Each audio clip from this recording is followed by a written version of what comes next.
Hello everyone, how are you doing? This is MD Tech here with another quick tutorial. In today's tutorial, I'm going to show you guys how to change your Windows XP display language.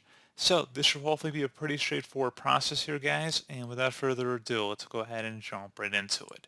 So we're going to start by opening up the Start menu and select Control Panel. On the right side, you want to select the date, time, language, and regional options. If you don't see that, you might have to unswitch from Classic View and go to Category View. So go ahead and select the date, time, language, and regional options. And select regional and language options.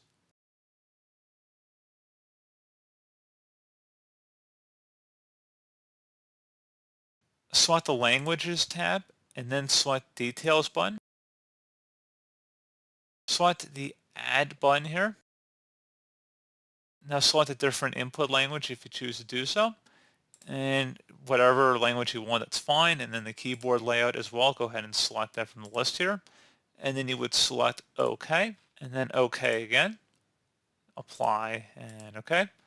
And if you needed to switch between the languages, you go down the system taskbar here. You can see it says the current language being selected, so there's going to be an abbreviation here. You can just left click on that and switch between a different language from down here.